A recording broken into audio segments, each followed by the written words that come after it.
All right, everyone. Whoa. Feedback. I should turn that off, huh? There we go. Better? All right. Sorry about that. I had to, Beverly was going to be here for the stream, but I'm managing some stuff myself. So, howdy.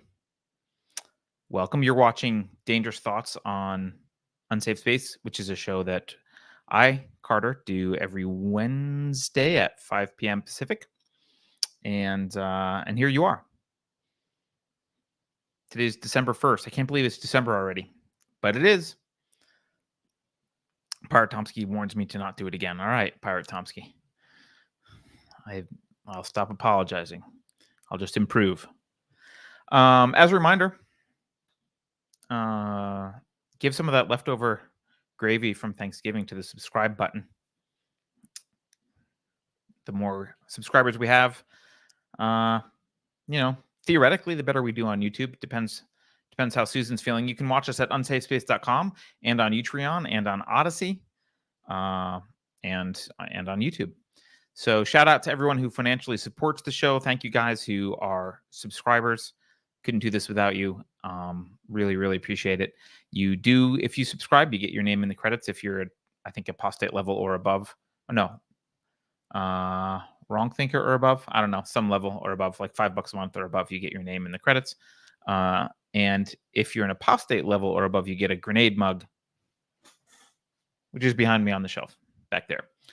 If you want a grenade mug and you're planning to give it away as a gift for Christmas, do your subscription now, because I'm probably going to do a batch next week to try and get stuff out before Christmas to people. So now's a good time.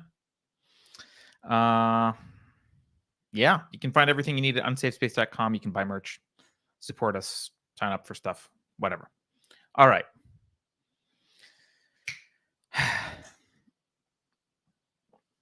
Today's a little bit of a smorgasbord of a show. I want to talk about a few different things, but before we start, I just want to note, apparently now Alec Baldwin is on George Stephanopoulos' show on ABC or whatever, crying about how no one pulled the trigger. He didn't pull the trigger. No one pulled the trigger. He found the one gun in the universe, which is a magical gun, which when he holds it, it fires on its own. No one pressed the trigger. So I think we are allowed, since they mocked Kyle Rittenhouse's, quote, crocodile tears, and all you hear is mocking of anyone expressing emotion from the right. I think it's completely acceptable to mock Alec Baldwin for sobbing on George Stephanopoulos for the fact that he's a fucking murderer. He did pull the trigger. Guns don't go off by themselves. By the way, do you ever notice how whenever SUVs and guns are in the hands of leftists, they somehow magically have their own volition and do things? The gun just did it. The gun just went off. The SUV just drove into a crowd of children and killed them. No one was involved. All right. That wasn't what I wanted to talk about today, though. We've got three things I want to talk about today. It's a little bit more of an odd show. Sometimes we do kind of more of a, almost like a classroom kind of thing. It's not really that. There's three topics I want to talk about today. One of them is Twitter, one of them is universities, and one of them is France. So let's start. By the way, I apologize if you hear my daughter screaming in the background. She did just get her, what's it called? Hepatitis B vaccination booster shot. She's not happy about it. I also apologize. I noticed there's a little bit of baby spit on my shoulder. So I'm that's the kind of professional guy I am. So Pirate Tomsky already gives us a super chat and correctly points out that guns don't kill people. Alec Baldwin does. But he got his name wrong, but I think it's fine to get his name wrong, Pirate Tomsky. You can say Alex Baldwin. He's not important enough to know the name of. All right, so let's talk about Twitter really quickly. And this should be fast because for those of you who watched Cooperative Break, I can't tell how many people watch this and Cooperative Break. The Venn diagram of chat actually doesn't seem like it's completely overlapping. It seems like there's a difference, but maybe some people just chat more on one or the other. So I already talked about this a little bit on Monday's Cooperative Break, but I want to do this for two reasons. One is I have a new camera thing I want to do just for fun. and I'm a nerd. And 2 is I just want to make sure I've expressed this concept to people clearly. So as you might know, Twitter has a new CEO, Parag Agrawal. Jack Dorsey was apparently the free speech one. This guy is not. I listened to some of his interviews and that kind of stuff. And he said a bunch of things about First Amendment not being important. His goal is to have a healthy public conversation, blah, blah, blah. I'm going to read one quote. He says, "We focus way less on what's true and what's false." I mean, that's not a shocker. We knew that. "We focus way more on potential for harm." And this is what I brought up on Monday. And I brought up this concept of words as linguistic variables. I've also several times said the left uses words as magic spells, right? They're like a series of syllables. I guess Mike Myers would say syllables. They're a series of syllables intended to change your behavior in some way, but they don't have a real connection to reality. There's not a correlation to concretes and concepts. And of course, that's only partially true, right? You can't 100% of the time, no one can 100% of the time, no matter how crazy they are or irrational, they can't 100% of the time use language as if it's just not connected to reality at all. At some point, they must accept that reality is around in order to survive, right? Or in order to communicate with other people. And in particular, with a company like Twitter or Facebook or any big tech, they have to at least make an effort. I mean, maybe they won't have to do this in the future, but at least right now, culture is such that they have to at least make an effort to appear that their language corresponds to reality. And they have to have a pretext of objective rules. It has to look like we're following a process, right? Don't worry, it's objective. We're following a process. Now, I think a lot of people see through that, obviously, but they at least have this pretext that they're following a process.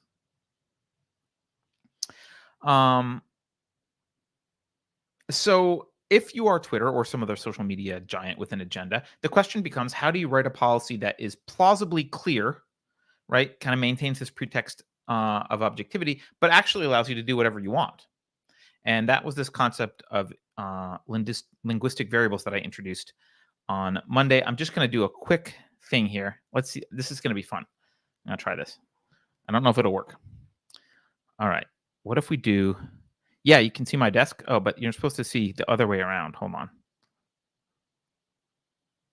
There's the desk. There's my hand. There's the desk. Cool. Why is it making me big? I want to be the small one.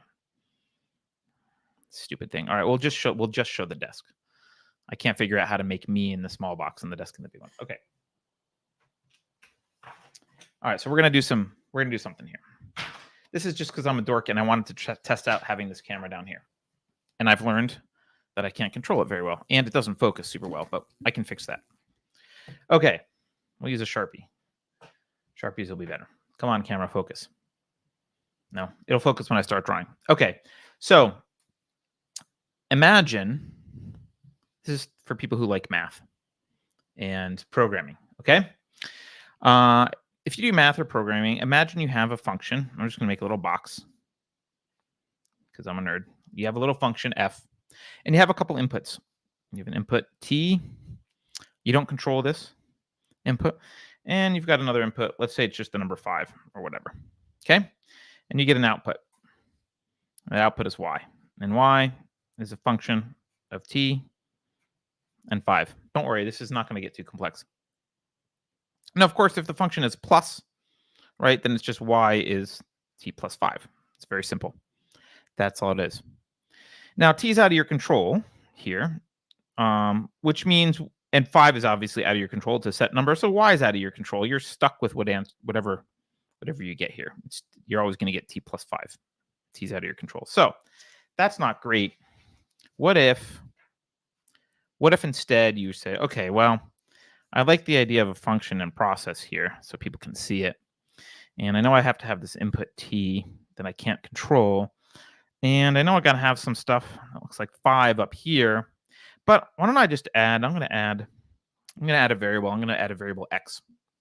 And now my output is a function of t and a function of 5 and a function of x. Okay, actually we can get rid of the 5, but let's not get into weird math. So if it's a plus, if this function is just a plus, again, it's the function equals t plus 5 plus x. That's very similar. But now you can control. You can't control this. No control. But you can control this. Sorry, my handwriting's horrible. Which means you can control this. So no matter what I make t, if I give you an input of 1,000, you can make y to be whatever you want. You can just pick the x after you know my t. You can pick the x to get the y that you want. So you're in complete control of what the outcome is here. How does this relate to big tech? I know you can't possibly see where I'm going. So, okay, so they've got a function. They're trying to have a pretext of objectivity. Their function here is called, we'll call it apply terms of service to tweets. That's the function. All right, and t, this is tweets. A tweet comes in. That's one of the variables. And the other variable here is our terms of service, which are written in English. And you don't really have, you set these earlier. All right, so you don't have instantaneous control over those. You set those and told everyone. And you obviously have no control here. You don't know what I'm going to tweet.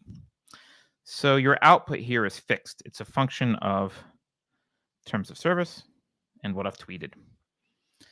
So you have no control here. You have no control here. No control. No control.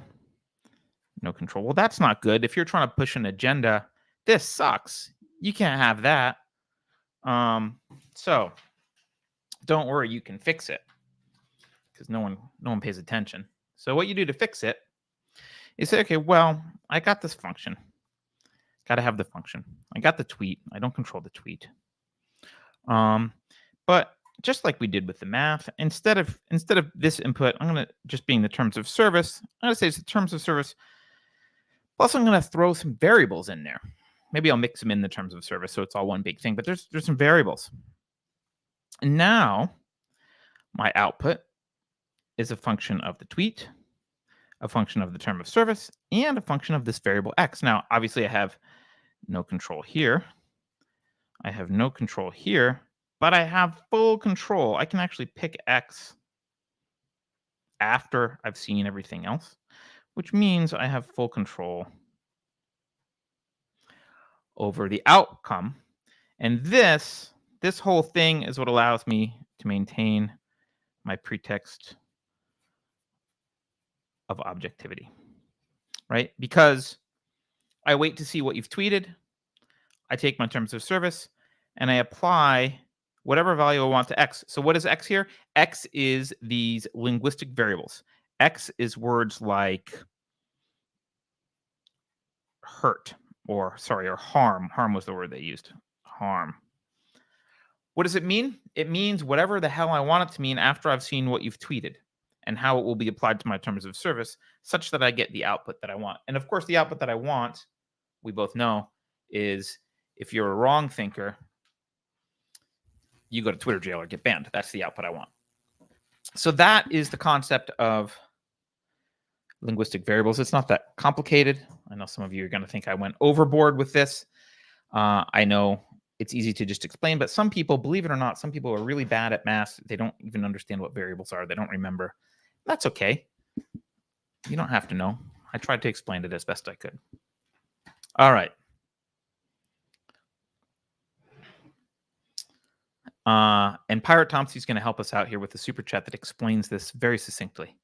The answer is we can make up our own shit and you can't do anything about it. That's exactly true. Pirate Tomsky's a programmer, so he understands exactly how that works. By the way, I missed a super chat. I'll Fight You Naked says interaction is better than live, obviously. Okay, well, better live, obviously. I got it. I agree. Okay, so there we go. That's the concept of linguistic variables. When you hear Twitter talk about harm, so here's some words. Harm, safety is another one. When they talk about a healthy public conversation, that's a whole linguistic variable phrase, right? What does it mean to be a healthy public conversation? By whose standards? Well, by radical Marxist leftist standards. That's what they mean. What is safe? Safe by whose standards? Radical Marxist leftist standards. So thank you for indulging me and letting me use my little overhead camera thing. I'll get better at it. Sorry about that. I don't know what's going on with the focus. So that's all I wanted to say about Twitter. I wanted to go over that so that you guys could see it. I'm gonna look in chat. I don't think anyone missed this. I don't think there's any other. I'm just looking to make sure everyone understands. There's no questions. Okay, good. Next time we play Pictionary, says Two Sisters and Some Yarn. I am a worse drawer of things than I am scribbler of text. Okay. The second thing I want to talk about is universities. Man. Whew. Okay. Let's talk about one of the more subtle ways in which institutions shape our beliefs. It's not super subtle, actually, but it's more subtle than overtly teaching Marxism and critical theory. So people are like, oh, look at the universities are teaching critical theory. Yeah, they're doing that. But let's look at something that we make fun of universities for that actually is much more harmful than you might think. Post the Rittenhouse verdict, you saw universities, colleges, even school districts around the country, probably businesses, I didn't see that, but probably, offering therapy and safe spaces and counseling for people to recover from the trauma of the Rittenhouse verdict. So traumatic. So traumatic.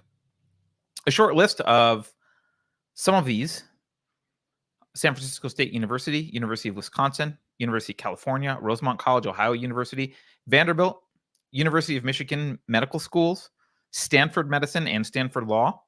Stanford Law, we should do a show on some Stanford Law crap someday. Ugh. That's the Kimberly Crenshaw's home base. Columbia Business School, Brandeis University, Pepperdine University, NYU, and even party schools like UC Santa Cruz. All of them. And there's more. That's just some of the ones I saw. And most of us read these tweets or whatever. We read this stuff and we kind of laugh and roll our eyes and we're like, you fragile snowflakes. You need your safe spaces because Rittenhouse is innocent. It's just so stupid, right? But sometimes we are hesitant to criticize this more deeply and say, stop offering this. Because it seems like the answer would be, well, we're just offering help. What's wrong with offering help? You might think that no one needs it, but, some people are traumatized and they may need it. There's a hidden premise here in the help that they offer, and I want to talk about it because it's important and it happens a lot. And it happens not just with psychological services that they offer, but it happens with other stuff. And that hidden premise here is that some trauma-inducing event has occurred. And I'm going to give an example that I give in parenting sometime. So the parents in chat will know this. If you've ever seen a kid, if you ever had a kid, raised a kid, or seen someone else raise a kid, you should relate to this. You see a toddler, when toddlers are learning to walk, they often fall or whatever. They're kind of these discombobulated, uncoordinated messes. And they get very excited. So falling and stuff like that happens a lot. And if you're at a playground sitting on the side and you see your kid fall or a kid fall, you'll notice that one of the first things they do when they first start falling, eventually they get habitualized to do one thing or another, which we'll talk about. But when they first start falling, what you'll see them do is they'll immediately look up to their parent. They'll look at their parent from across the playground or whatever. And they're waiting to see how their parent interpreted what just happened. They fell down, probably hurt a little bit, or there's some discomfort. They look up and wait to see what happens with the parent. Now, a neurotic parent assumes that falling down is so horribly traumatic that they react instantly to soothe the kid. Right? They're, oh, honey, are you okay? They go crazy. That's what a neurotic parent does. And what does the kid do? The kid sees that. And the kid, you can, I've seen it on kids' faces. You've watched this. They see the parent freak out and they internalize the freak out and they go, oh, I guess something's wrong. I must have been traumatized. They start bawling and they start crying. And of course, the result here is you're training the child to be fragile. You're teaching them that falling is traumatic, a traumatic event. And now they're more emotionally damaged by everyday failures and discomfort. Like falling's a normal thing, right? The other thing you see sometimes is the kid looks up at the parent and the parent doesn't react at all. They just watch and look. This is what I would do. They just watch and look at the child, right? Now, obviously, if the child actually is upset, then you like if they're already crying, they're already like they maybe really hurt themselves when you go soothe them or whatever. But at first, they look up and they look at you, and I just look back at them. You just watch them, and 9 times out of 10, the child will pick themselves right back up, be completely fine. And the lesson they'll take away from this is that, well, everyday failures happen. There's little discomforts, and they're not traumatic. They don't need special counseling or kisses and hugs from mommy or whatever. Things happen. You fall down while you're trying to learn to walk. It's not a big deal, right? Obviously, there's a third option, I guess, which is you could be a completely cold-hearted parent and not soothe them even when they are actually in pain and something's going on, and then they'll feel abandoned and blah, blah, blah. That's not healthy, but it's not relevant to what we're talking about. So anyway, when institutions act like this, when they say, oh, do you need counseling for this traumatic event? It's the equivalent of a neurotic parent freaking out at the playground saying like, oh my God, are you okay? Ah! Right? That's what that is. And it reinforces and encourages emotional fragility in students. That's one of the bad things it does. The other thing it does is just like on the playground where the student learns that, oh, falling and hitting my knee is a traumatic event. Like I didn't know it was, but apparently it's a big deal, right? Students notice what the institution views as traumatizing and what the institution doesn't, right? So when they're offering like full-blown therapy in safe spaces, that's very clear. They view that as very traumatizing. But even small comments or jabs or jokes from faculty and staff about, oh, that was, we all had some trauma from the Trump election or whatever. Like even little things like that signal to people what is a traumatic and upsetting event and what isn't a traumatic and upsetting event, right? And so they learn what one ought to be upset about and outraged about and what one ought not to be outraged and upset about. So, Biden's elected, that's not upsetting. Nope. Trump's elected, yep, upsetting and outrageous. The Waukesha massacre, no, you don't even have to know about that. That's not upsetting. Don't need safe spaces or anything. The Charlottesville killing, totally you need safe spaces for that. Yep, that's trauma, all right? A Bernie supporter shoots some Republicans at a baseball game, nope, don't even need to mention it. A Trump supporter smiles at a Native American, we need safe spaces and puppies to cuddle because it was so traumatic. Right? A 5 times pedophile burns a community, uses the N-word, threatens to kill people, screams at them. Was that the traumatic part of Kenosha? No. What was the traumatic part? Kyle Rittenhouse defended himself against a violent, angry mob. That's the thing that's traumatic, right? No one seems to be traumatized that Alec Baldwin killed someone, right? Not a big deal. AOC gets elected, not trauma. Marjorie Taylor Greene gets elected, trauma. And there's even, you also see it in how they treat professors. There was a professor at Rutgers, Brittany Cooper, I think is her name, professor of women's and gender studies and Africana studies, who said, she's made some vile remarks on national television. Things like white people are, quote, committed to being villains and we should take them out. Is that traumatizing? Do you need safe spaces for that? No. But Brett Weinstein makes some benign comment about how white people should be forced off of campus. And oh my God, yes, that's a traumatizing event. We need to have the dean apologize and safe spaces. And I don't know what else they had. So what an institution signals as traumatizing or not traumatizing sets an ethos. It orients a student's moral compass. And it is one of the methods of indoctrination. Indoctrination isn't just you take a class and they teach you all about critical race theory and say a bunch of racist stuff, or they tell you that there's an infinite number of genders explicitly and that's on your homework assignment. Like, sure, that's a form of indoctrination. But another method of indoctrination is this. It's how they treat events as traumatizing events or non-traumatizing events, right? I remember after 9/11, I was in San Francisco, and I had occasion to go to San Francisco State University's campus for something. And the people, what they were upset about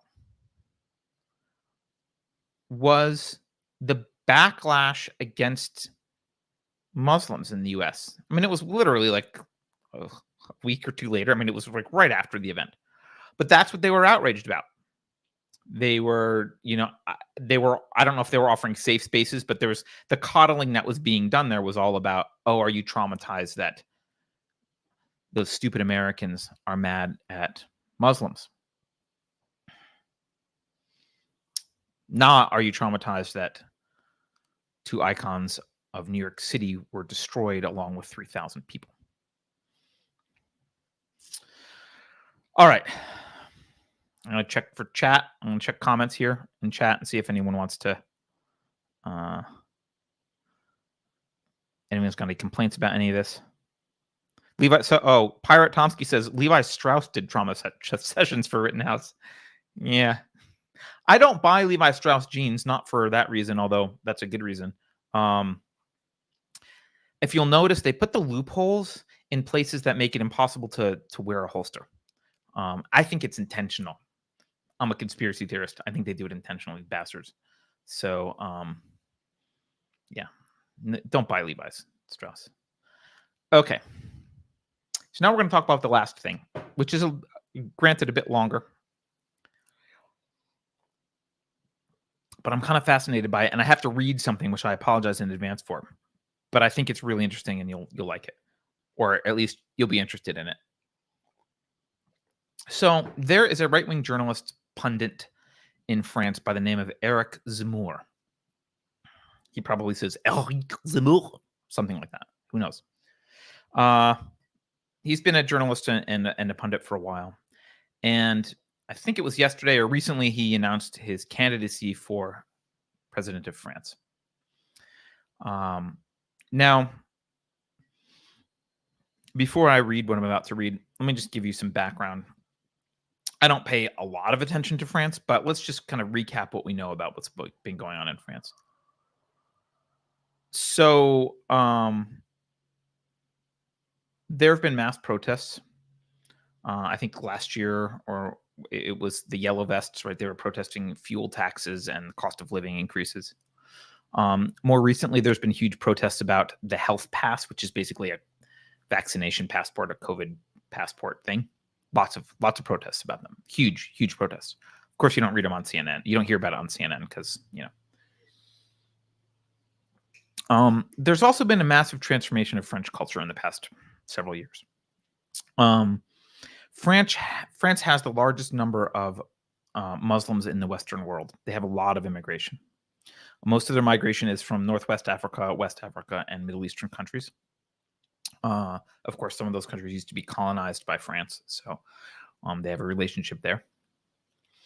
And a lot of these immigrants, obviously not all of them, but most of them tend to be less educated, underemployed to a larger extent than the French population, and they have pretty divergent beliefs from the French population.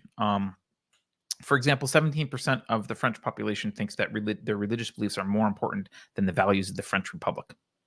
Okay, so they're mostly French, a little bit religious. Doesn't matter what you think about that. That's what France is like. But for the immigrant population, it's 46% said their religious beliefs are more important than the values of the French Republic. It's a big difference. 65% of them do not believe that homosexuality is morally acceptable. In a survey, this is from Wikipedia, I'll read. In a survey published by the French daily Le Monde, indicated that only 26% of French respondents believed that Islam was compatible with French society, compared to 89% identifying Catholicism as compatible and 75% identifying Judaism as compatible. Okay, so that's happening. Specifically in Paris, the concentration of the immigrant population is higher in Paris.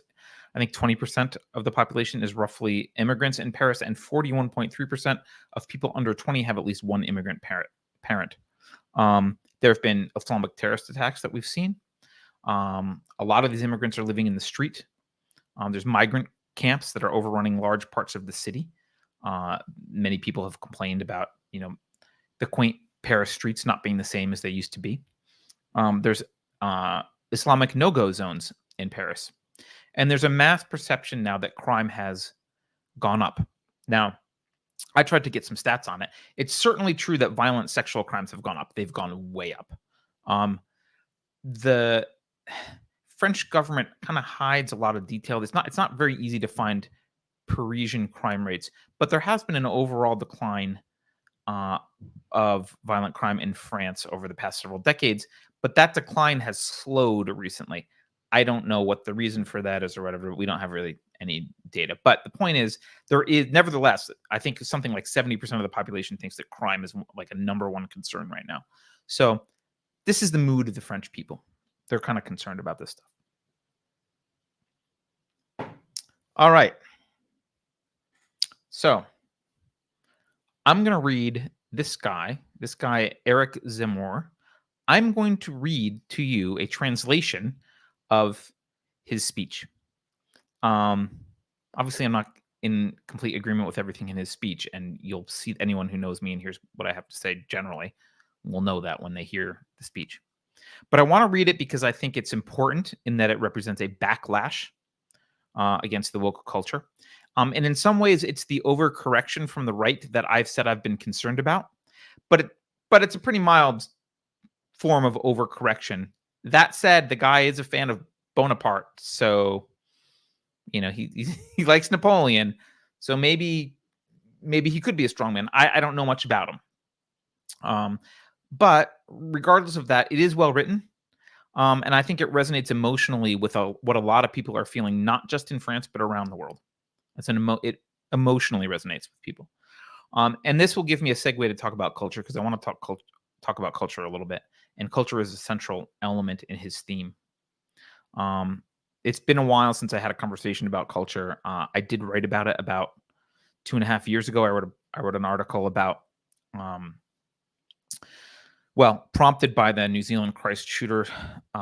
He cited loss of culture, specifically actually in France, as one of his motivations. And I wrote a 3-part article about this a while ago. I'll put links in.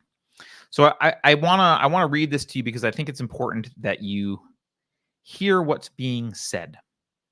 I'm going to credit a guy on Twitter, Malmesbury Man, who did the translation from French to English. I apologize in advance to anyone who speaks French for my mispronunciations. My high school French is pretty horrible. It's not that long of a speech, but it is a speech, so I'm going to read it. Strap in.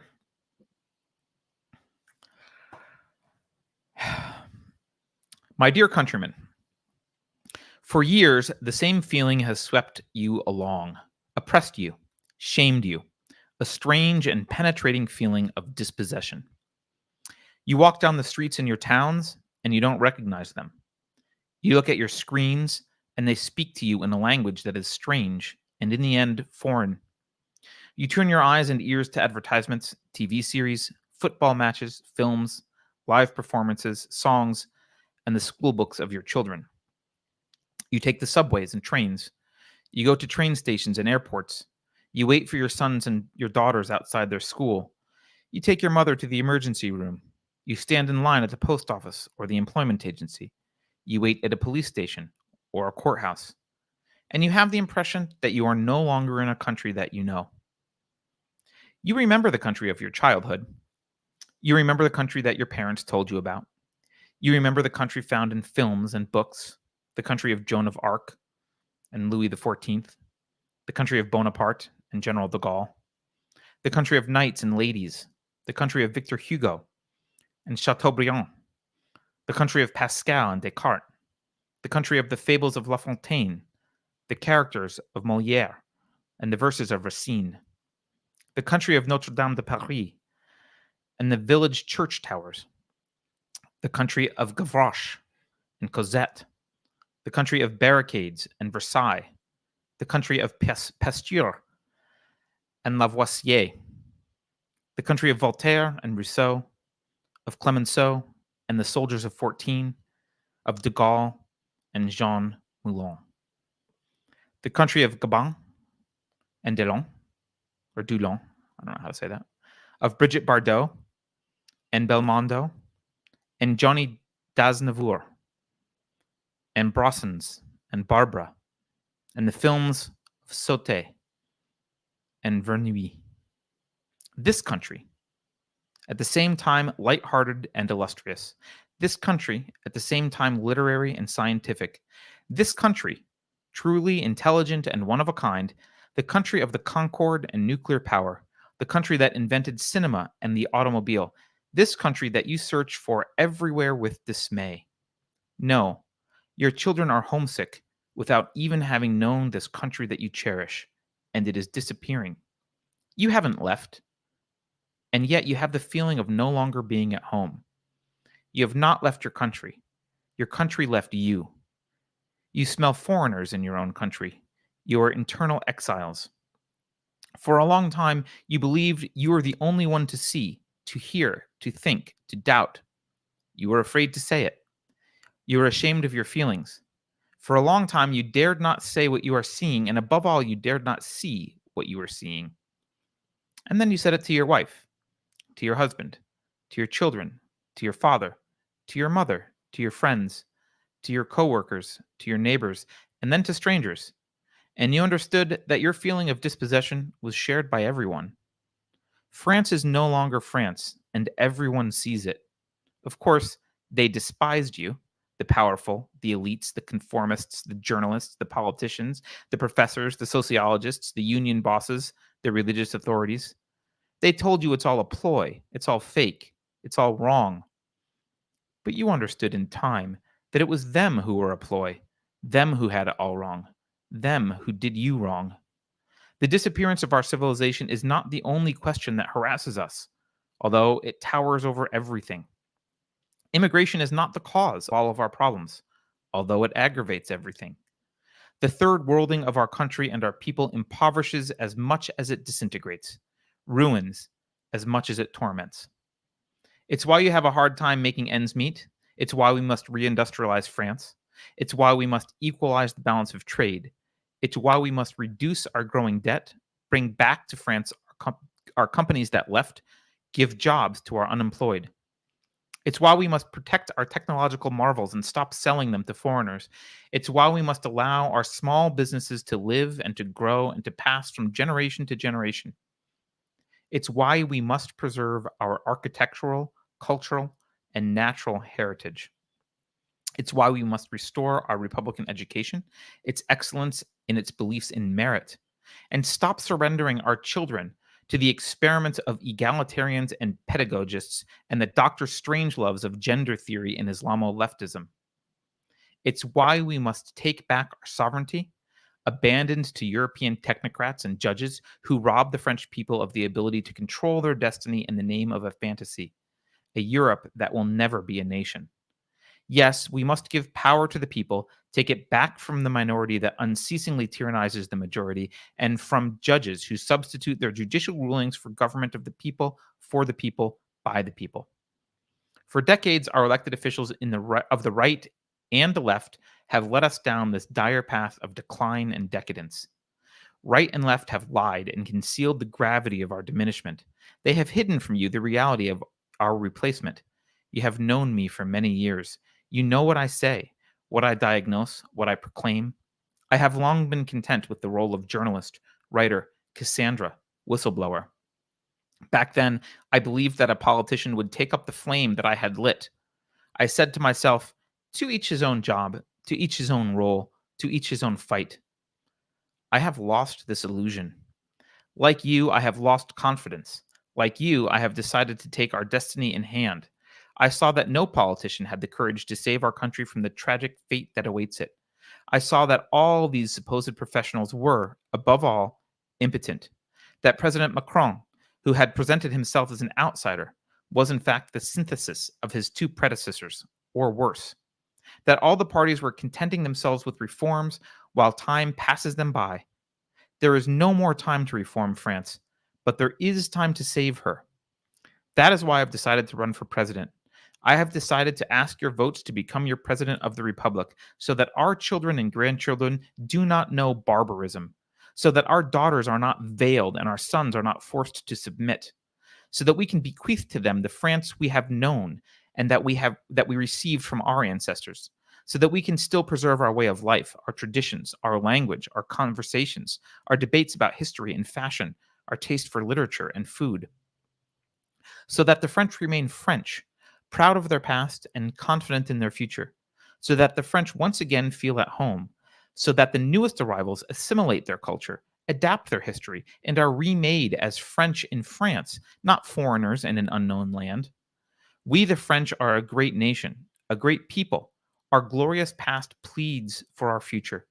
Our soldiers have conquered Europe and the world. Our writers and artists have aroused universal admiration. Our scientific discoveries and industrial production have stamped their epochs. The charm of our art de vivre excites longing and joy in all who taste it. We have known great victories, and we have overcome cruel defeats. For 1,000 years, we have been one of the powers who have written the history of the world. We are worthy of our ancestors. We will not allow ourselves to be mastered, vassalized, conquered, colonized. We will not allow ourselves to be replaced. In front of us, a cold and determined monster rises up who seeks to dishonor us. They will say that you are racist. They will say that you are motivated by contemptible passions, when in fact it is the most lovely passion that animates you. Passion for France. They will say the worst about me, but I will keep going amidst the jeers, and I don't care if they spit on me. I will never bend the head, for we have a mission to accomplish. The French people have been intimidated, crippled, indoctrinated, blamed, but they lift up their heads, they drop their masks, they clear the air of lies, they hunt down these evil perjuries. We are going to carry France on. We are going to pursue the beautiful and noble French adventure. We are going to pass the flame to the coming generations. Join with me. Rise up. We, the French, have always triumphed over all. Long live the Republic, and above all, long live France. I need a drink after that.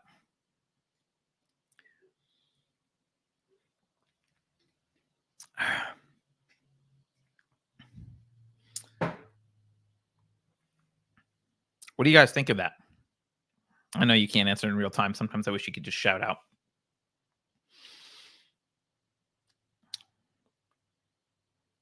I can post the speech, Therese. So I want to make some comments about it. As I said, obviously I don't agree with everything, and we're going to talk about a few things that I think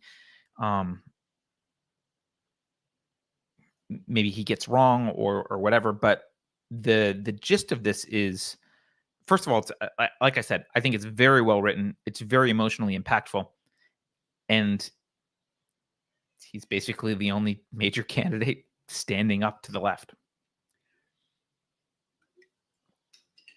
Pirate Tomsky says based. Yeah, it's based. I don't know how to say based in French, but that's what it is. So I want to make a few notes. First of all, he references something called the Great Replacement. And this is a notion that the mainstream media will dub as conspiracy theory and a radical, like white nationalist right-wing conspiracy theory. But the Great Replacement is the notion. There's a few pillars of this notion. One is it's the notion that native European fertility rates are below the 2.1 needed for sustaining a population. That's true. That's true. It's based on the idea that Muslim immigrant populations from outside of Europe are moving to Europe and breeding at much higher rates. That is also true.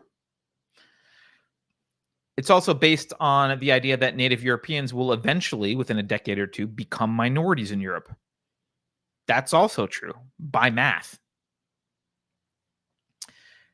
Now, it's also based on this idea that if these immigrants and their families do not assimilate to European culture, then the demographic shift will also result in a massive cultural shift, which one can expect then to lead to a political shift, obviously.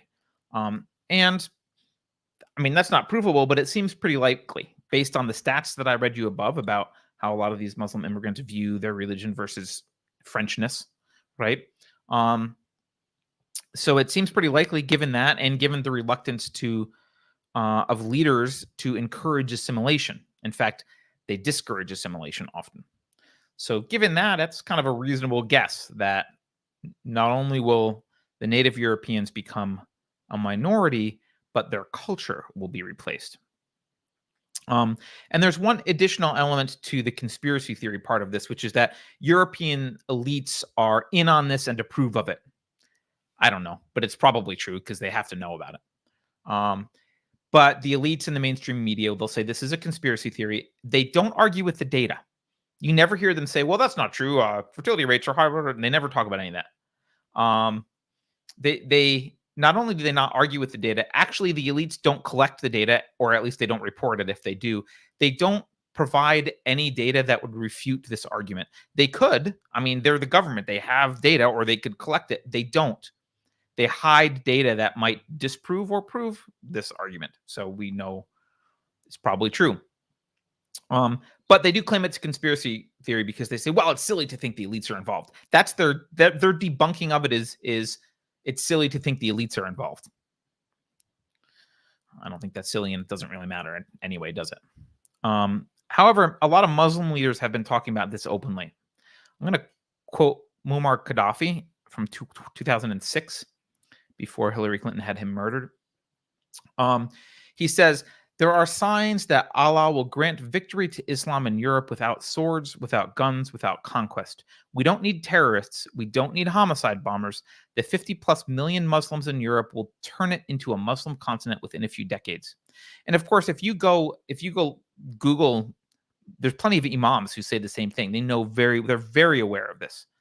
They're very aware of this. It's only the European elite who claim it's a conspiracy theory and crazy. All right. Now, of course, you'll be called a racist and a xenophobe for talking about this. I'm sure I'll get called that. This isn't about race. It's about culture. Zamora might conflate race and culture. I'm not sure. I don't know him well. But the cultural shifts are worth discussing here. I will post a link to the articles that I mentioned before where I discuss some of this stuff from a couple years ago. But before we get into it, I just want to note that the number one enemy of Western culture is not Islam or Muslim immigration. The number one enemy is our own institutions, especially academia.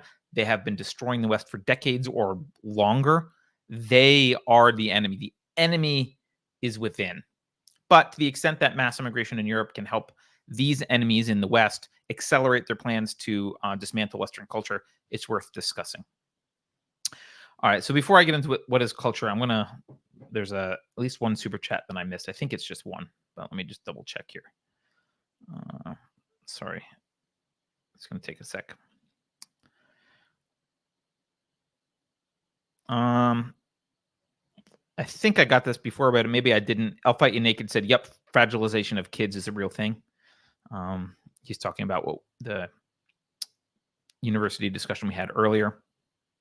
I don't know that fragilization is a word, but I like the word. I'll Fight You Naked. It's a good word. Pirate Tomsky says, the globalists will disagree with his views of nationality, so mainstream media will attack and call him racist. Classic tactic. Yeah, I fully expect that. G-Man says, was this speech about immigration? I thought it was about wokies taking over the culture. Well, this was his presidential announcement. I mean, clearly, I think he's known for criticizing immigration a lot. So,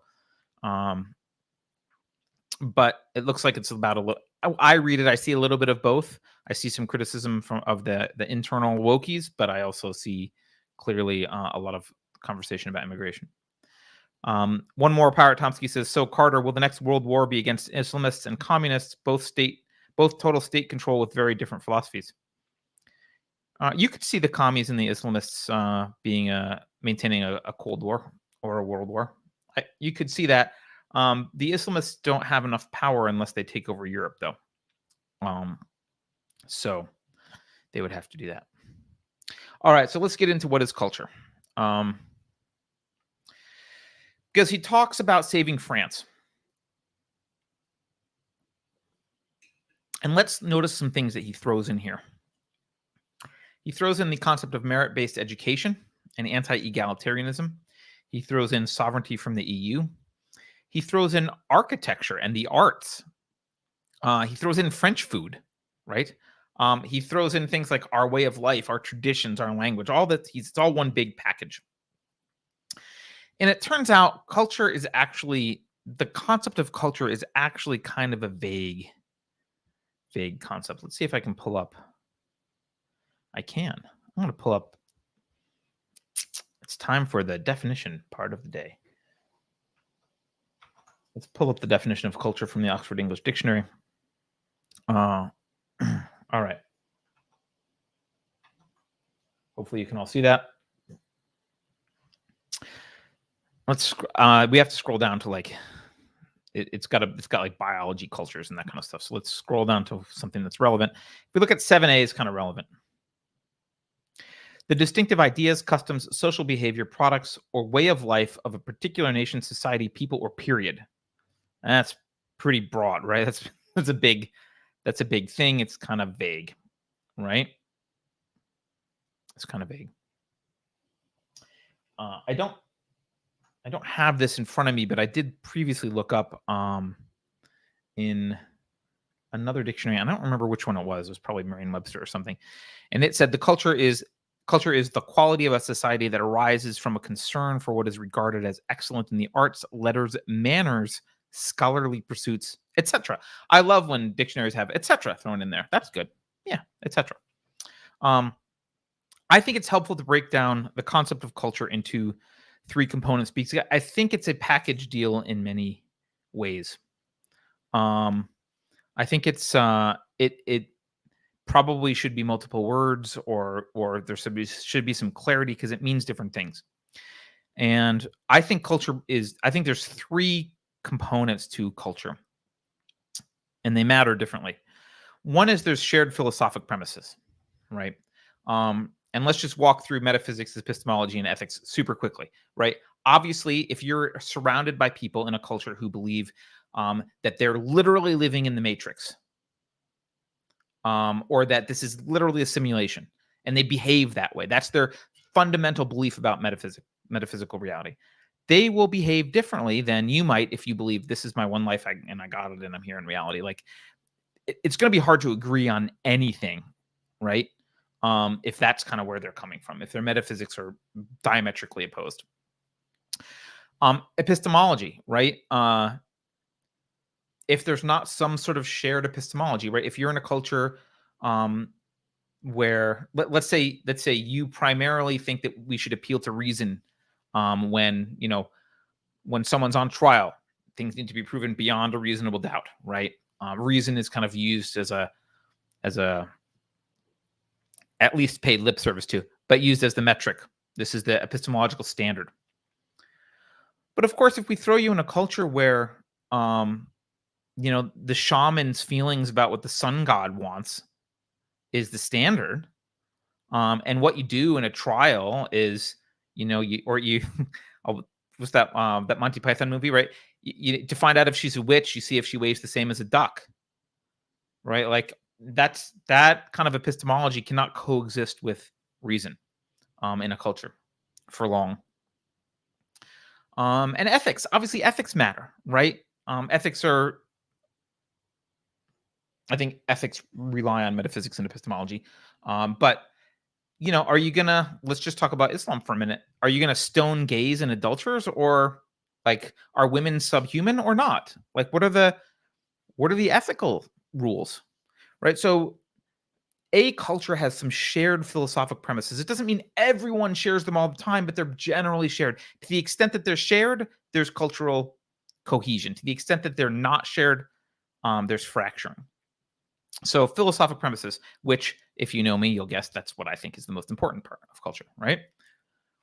Another area is shared aesthetic preferences. I put aesthetics outside the exclusive purview of philosophy. I know aesthetics is classically under the umbrella of philosophy. I separate it. I've written an article about why I separate it, why I think it should include psychology. I can link to that. But shared aesthetic preferences are things like food, art, etc. Right? You say, let's go get some Thai food, no one expects you to go get tacos, right? Like what Thai food is. It's a particular type of cultural food. Um, and the third category of culture, the third component of culture, I guess is a better word, is what I'm going to call evolved cooperative strategies. And these are arbitrary, but they're shared. So they don't matter what they are, but they do need to be shared.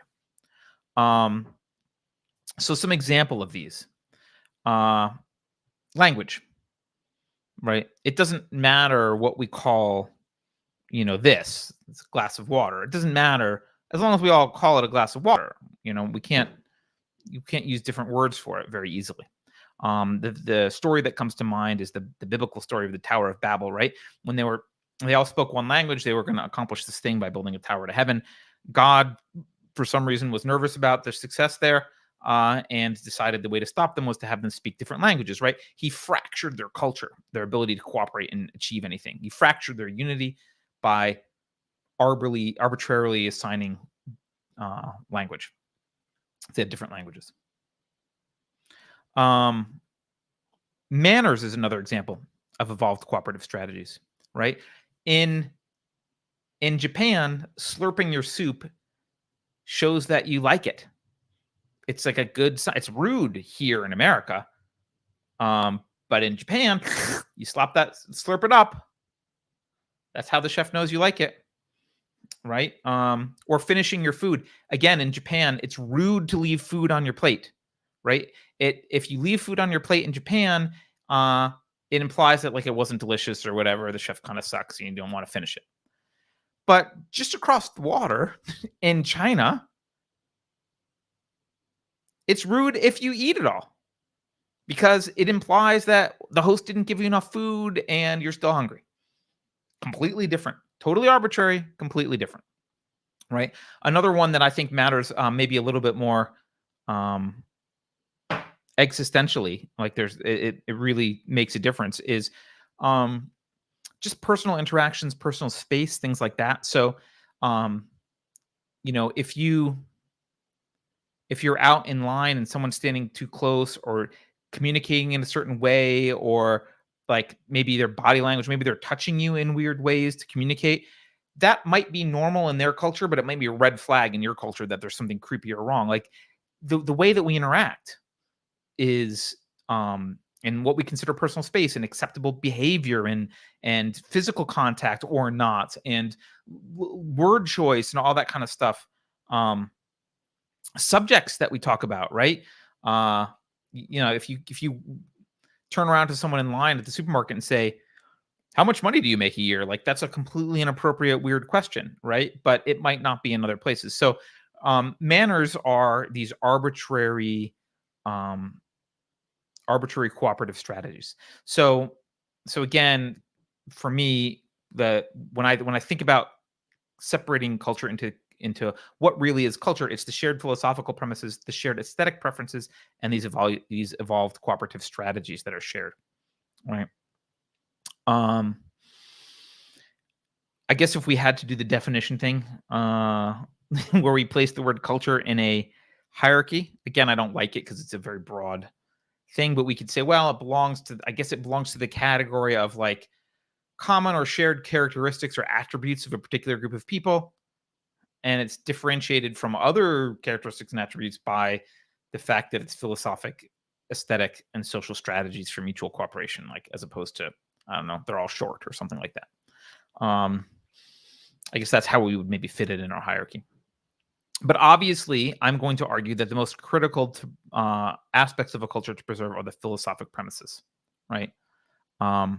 Assuming that you have better philosophic premises than the incoming culture. I mean, I don't like the philosophic premises of Islam compared to even the mediocre ones of France, right? So, I think France has got better ones.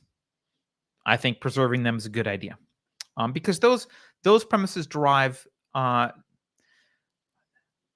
They function to they drive behavior in law and in politics. They help set up rules. I mean, they're what get codified into law. In fact, one of the even not codifying them into law is a premise, right? There's in America we used to, I don't think we talk about it too much more, but anymore, but we used to say things like, well, you can't legislate morality. Well, that's a philosophical belief that we shouldn't, right? Like we shouldn't try and do that. We should leave people alone. But that itself is a belief that has an effect on politics. Not everyone has that belief. And again, not everyone has to share all these premises, but to the extent that they're shared, you get a unified culture. To the extent that they're not, you get a fractured culture. And at some point, if the culture is too fractured, it can't hold together. And also, obviously ethics are more important than aesthetics and arbitrary cooperation strategies, right? Human life can flourish in an individualist society with good individualist ethics, regardless of whether you have to clean your plate or not when you're at someone's house, or regardless of what language you speak, or whether you eat sweet potato pie or creme brulee or whatever it is you eat, right? Whether you call, weird pink Jello things a salad, that stuff doesn't matter. A human life can flourish if the ethics are individualist ethics. But human life can't flourish in an anti-human atmosphere of collectivism.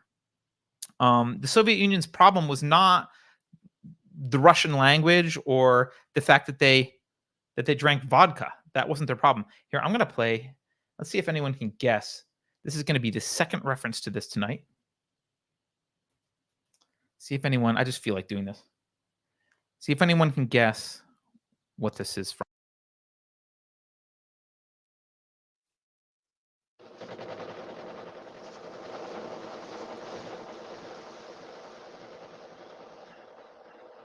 Mandrake.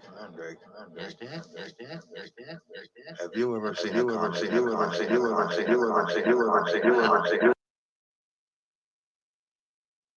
Damn it, I think it was echoing. Sorry about that. Have you ever seen a commie drink water? Was the clip I was trying to play. They only drink vodka. Sorry, it didn't work out. I couldn't get that clip going. Someone tell me where that's from. Mandrake, you ever seen a commie drink water? It's vodka they drink. Isn't that right? All right, anyway, look, you might care about some of these shared aesthetic preferences, right, and evolved cooperative strategies. You might love your language. You might really like the food or whatever. Someone said DJ Carter. Apparently not. I'm never going to get a job as a DJ. I can't work the mixer. So there you have it. Oh, I think I know why. But anyway, I'm not going to do it again. So you might care about the shared aesthetics and that kind of things, but those aren't the existential threat, right? And of course, those kind of things shouldn't have anything to do with government. Those kind of things, manners and whatever, they can be easily enforced through social norms or not. If you want to adopt a new way of doing things or a new food that comes in, you can adopt that or not adopt it. You don't need the government to be involved. But an ideology that is fundamentally in opposition to your shared philosophic premises is dangerous. It's very dangerous. And it's why assimilation is important. I think this is one thing this guy gets right. He mentions that that people coming in need to assimilate, to be French, and not foreigners in a foreign country. And right now, I don't know specifically what France is doing, but I'm going to guess. I know a little bit, and then what a lot of Western countries are doing. They're using tax dollars to provide aid. They're offering services in native languages. They're writing laws to protect the belief system of Muslim immigrants from criticism. Like in France, you can't criticize belief systems, in other countries as well.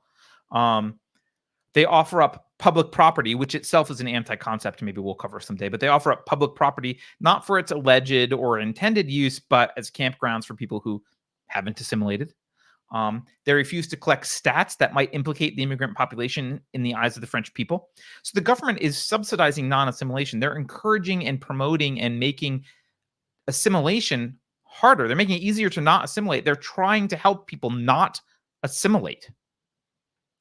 That's all the government involvement. That's all the use of force is involved in all of that. Collecting the tax dollars, like all of that stuff.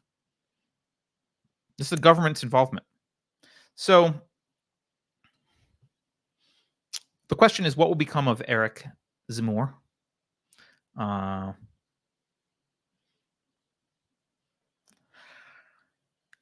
think the French people are being offered a choice between the willful and continued destruction of France by the elites. That's the main choice they've had on the one hand. And on the other hand, they have this package deal. This package deal that comes from Eric, which is protection from this outside philosophic threat. And it's got maybe a dose of Bonapartism, if that's a thing. Like Bonaparte nationalism in it. It's got a dose of some nationalism in it. Which obviously I don't support some of that. But he's the only guy offering protection from this outside philosophic threat. And he's doing it in a very compelling and principled way. No major figure that I'm aware of, I've not seen any of this, no major figure is speaking in terms of individualism. And the French have never really understood liberty or individualism to begin with, which is another story for another day. They've never, just look, anyone who puts liberté and égalité in the same thing together is like, they don't get it. They never understood it. The French Revolution was a mess because they never understood individualism. So it's not surprising that there's no major French politicians speaking in terms of individualism. But this guy's the only one offering to save France. And I'm going to pay attention in the next few months because I'm very curious as what the French people, there's a lot of discontent. And I'm very curious to see what they will decide to do. And whether they will take him up on his offer. So, all right. Who wins? All right, even though I didn't play it, should I try and play the clip again in chat before I award the prize? It's not really a prize. I don't know what I'm going to award. I'll award kudos to whoever wants to guess what that quote was that I was trying to play the clip. I'm going to do it. No one's here to stop me. I'm going to be awkward, and there's going to be awkward silence, and I'm going to pause and do this.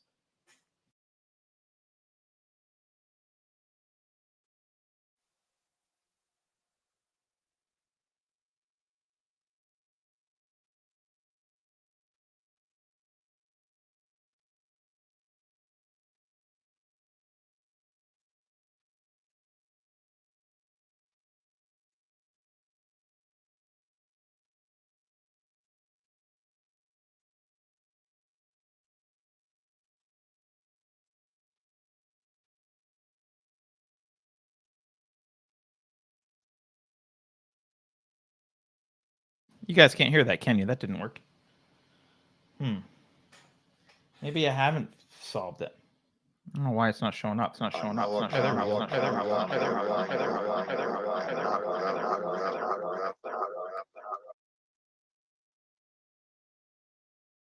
right, I give up. I'm never going to be a DJ. And I'm not going to play the clip. Sorry. I'll just award kudos. Sorry about all that. I don't know why I can't work my mixer, but I get Boomer award for that one. All right. It is Dr. Strangelove. So whoever said Dr. Strangelove gets the prize. It was B. Allen and Tree Surgeon. Both said Dr. Strangelove. Someone thought it was Reagan. Nope, not Reagan. Although that's a funny one.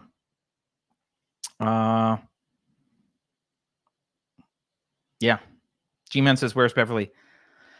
I would like to blame her.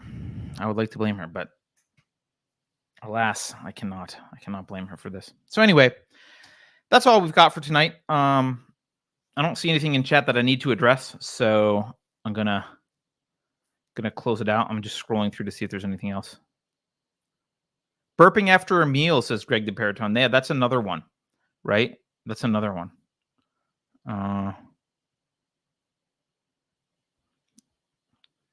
Pirate Tomsky has got a super chat for us. He says, nailed it.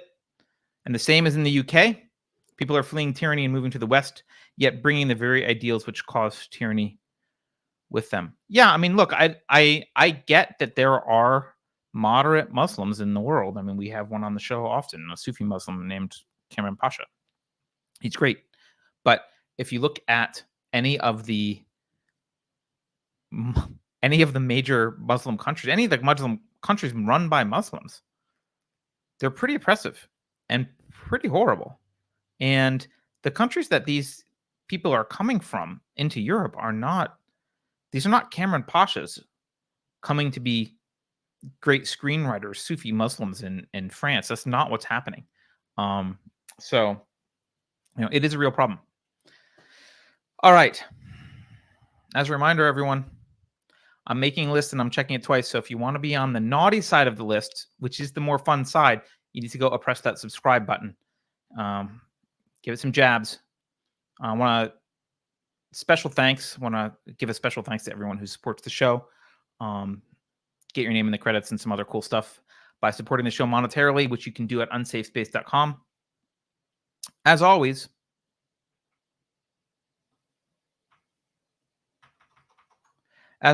I like suggestions, feedback, that kind of stuff. I do appreciate that conversation that we sometimes have. People make great comments on YouTube.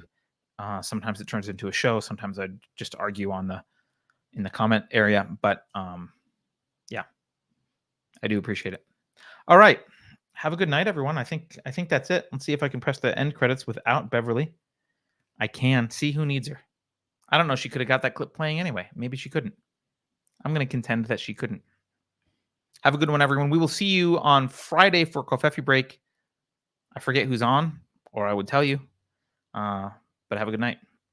Take care. Vive la France.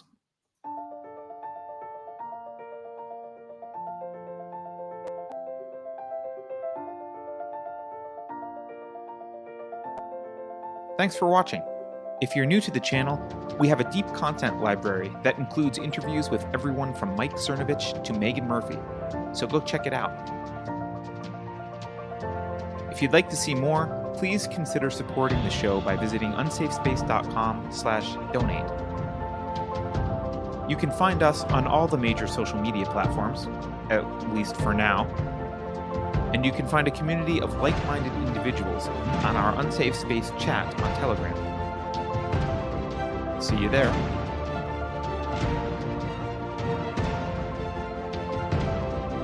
Warning. This is an unsafe space. Dangerous ideas have been detected. The content of this production has not been authorized by Dr. Fauci. All praise be to his name. The following co-conspirators have been asking too many questions. You know what to do. Once the Maxwell trial is over, we promise there will be no more pedophiles among the ruling class. Just one more jab to combat the Zeta variant. Oops, I mean the Omicron variant. If you think about it, no one should be allowed to express opinions. But don't. Think about it, I mean. That's not your job. Thinking has been scientifically proven to be less efficient than compliance. Science, scientific, and scientifically are registered trademarks of the World Economic Forum. Unauthorized use is prohibited. Computer voice courtesy. Never mind, that last line is fake news. Please disregard it and return to your safe space immediately. There will be cake.